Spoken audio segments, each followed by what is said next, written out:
कुमार जी 18 साल से बिहार को बर्बाद करने का काम कर रहे हैं और हमको चिंता करनी पड़ेगी कि बिहार में डबल इंजन कैसे बने, नरेंद्र मोदी जी का नेतृत्व कैसे 2024 में फिर से स्थापित हो, इसको इसलिए बूथ बूथ तक जाना पड़ेगा।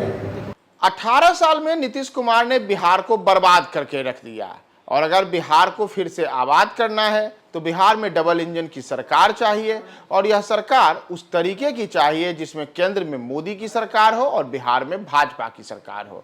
नमस्कार, मैं हूं प्रियदर्शन और आप देख रहे हैं न्यूज फॉर नेशन। और इन बातों को कहा है आज भाजपा के बिहार प्रदेश अध्यक्ष सम्राट चौधरी ने। बिहार में जो आज भाजपा की प्रदेश कार्य समिति की बैठक चल रही है, इस बैठक को संबोधित करते हुए सम्राट चौधरी ने बिहार के मुख्यमंत्री नीतीश कुमार को एक असफल मुख्यमंत्री करार दिया है।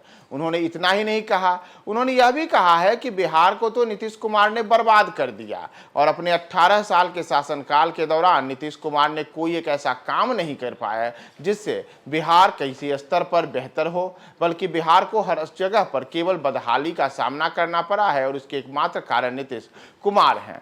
लेकिन सम्राट चौधरी ने यह भी कहा है कि बिहार कैसे खुशहाल हो सकता है, तो उस खुशहाली का राज यह है कि बिहार में भाजपा की सरकार बने और बिहार में ही भाजपा की सरकार न बने बल्कि केंद्र में भी मोदी की सरकार हो। तो आप सुनिए कि सम्राट चौधरी ने आज बिहार की नीतीश सरकार और केंद्र की मोदी सरकार को लेकर के क्या क्या बातें कही हैं।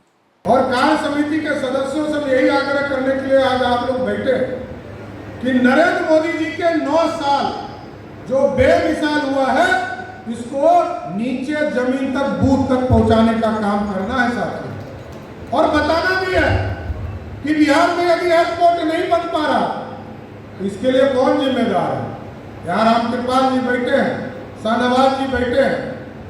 ये दोनों व्यक्ति एक तो सिविल एविएशन के मंत्री रहे हैं और रामकृपाल जी यहाँ के सांसद हैं। 2014-15 में सहमति बनी कि बीटा में एयरपोर्ट बनेगा और आज तक जमीन उपलब्ध नहीं हुई। रक्सौल में सहमति बना कि एयरपोर्ट बनेगा, राशि उपलब्ध करा दिया गया, जमीन उपलब्ध नहीं। तो विकास की चर्चा कैसे होगी साहब? नीतीश कुमार जी को कभी आपने देखा है जो बिहार के मुख्यमंत्री हैं कि ये कभी दिल्ली गए हो और कहे हो कि इस डिपार्टमेंट से पैसा लेना है? ये राजनीति करने सिर्फ जाते हैं।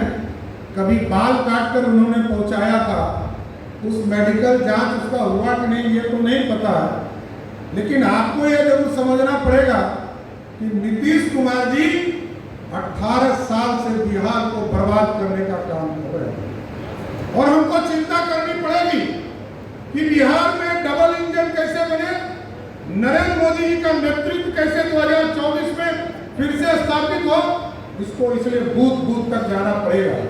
2 पार्टियों का गठबंधन है, 2 पार्टियों का गठबंधन है। एक ने 15 साल तक इस बिहार को लूटा है साथियों और दूसरे 18 वर्षों से बिहार को बर्बाद करने का काम कर रहे हैं। इसलिए हमको चिंता करनी पड़ेगी। ये लोग बहुत जोर जोर से हल्ला करते हैं कि आरक्षण खत्म नहीं होने देंगे। आरक्षण आपकी कोई बपौती नहीं है, कोई ब्रांडिंग नहीं है। हम तो आपके इस मंच से माध्यम से पूछना भी चाहते हैं और भाजपा के एक कार्य समिति के सदस्य यहाँ बैठे हैं हमारे, आप नीचे जाइए और पूछिए कि 15 साल तक लालू प्रसाद जी आप मुख्यमंत्री रहे, किसको आरक्षण दिया? क्या दलितों को आरक्षण दिया? क्या पिछड़ों को आरक्षण दिया? क्या अति पिछड़ों को आरक्षण दिया? क्या उच्च जाति के समाज के लोगों को आरक्षण दिया? लेकिन भारतीय जनता पार्टी एक अनोखी पार्टी है जिसने सबको आरक्षण दिया।